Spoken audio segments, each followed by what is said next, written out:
दोस्तों, इस वीडियो में आपके साथ एक इम्पॉर्टेंट अपडेट शेयर कर रहे हैं जो कि कई बार हम आपके साथ अपनी प्रीवियस वीडियोस में भी रिमाइंड करवा चुके हैं। तो ये जो अपडेट है ये है ई इनवॉइस से जुड़ा। जी हाँ, आपके लिए जानना बेहद ज़रूरी है क्योंकि काफ़ी ज़्यादा ये सवाल भी रहते हैं कि अगर हमारे लिए ई इनवॉइसिंग मैंडेटरी है और फिर भी हम ई इनवॉइस इशू नहीं कर रहे हैं तो उस सिचुएशन में जो है क्या होगा। तो चलिए यहाँ पे जानते हैं।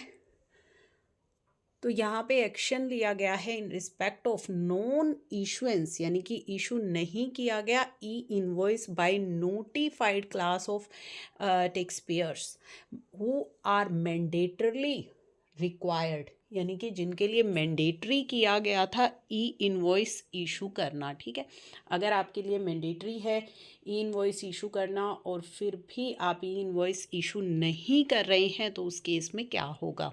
तो यहाँ पे आपकी during the course of verification of GSTR 1, यानी कि GSTR 1 के बेसिस पर जब GSTR 1 को वेरीफाई किया गया तो उसके बेसिस पर जो है इट वाज फाउंड कि जो टैक्सेबल पर्सन है उसकी जो लिमिट है वो एक्सीड हो गई है। ठीक है, कितनी एक्सीड हो गई है, जो कि ई इनवॉइसिंग के लिए मैंडेटरी है कि 5 करोड़ से अधिक यदि अगर आपका टर्नओवर हो गया है तो आपके लिए ई इनवॉइस इशू करना मैंडेटरी है। ये जो 5 करोड़ है फ्रॉम फाइनेंशियल ईयर 17-18 ऑनवर्ड्स आपको देखना है।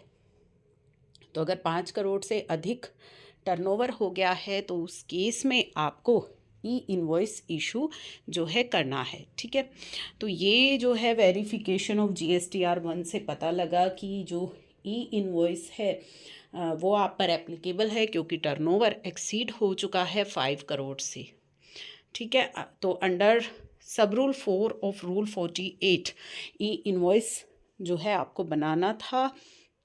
और सब रूल 5 रूल 48 सब रूल 5 कहता है कि अगर जो है आप पर सब रूल 4 एप्लीकेबल है और आप उस सब रूल 4 की अकॉर्डिंग अपना इनवॉइस इशू नहीं करते हैं, ठीक है, वो जिस मैनर में आपको बताया गया है, कौन से मैनर में बताया गया है कि ई इनवॉइस आपको बनाना है, तो अगर आप उस मैनर में इनवॉइस इशू नहीं करते हैं और किसी दूसरी फॉर्म में यानी कि एक नॉर्मल टैक्स इनवॉइस अगर आप इशू कर देते हैं ई इनवॉइस इशू ना करके, तो क्या होगा, तो it shall not be treated as valid invoice. तो वो आपका वैलिड इनवॉइस नहीं माना जाएगा।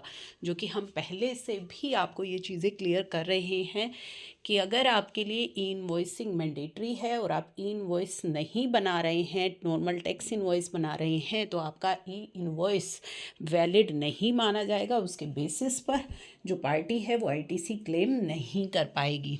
ठीक है, साथ ही you will be liable to penalty, तो आप पर पेनल्टी भी लगेगी। जी हाँ, एक तो आपका जो इनवॉइस है वो वैलिड नहीं माना जाएगा, सेकंड कि आप पर पेनल्टी भी एप्लीकेबल हो जाएगी। तो ये जो पेनल्टी है वो लगेगी under clause 1 of sub section 1 of section 122 में जो पेनल्टी प्रिस्क्राइब्ड है वो पेनल्टी भी आप पर एप्लीकेबल हो जाएगी। तो ये चीज़ आपके लिए चेक करनी बेहद आवश्यक है कि क्या ई इनवॉइस आप पर एप्लीकेबल है, और अगर ई इनवॉइस आप पर एप्लीकेबल है तो ई इनवॉइस बना लीजिएगा, अदरवाइज़ ये मान लिया जाएगा कि आपने इनवॉइस इशू नहीं किया है।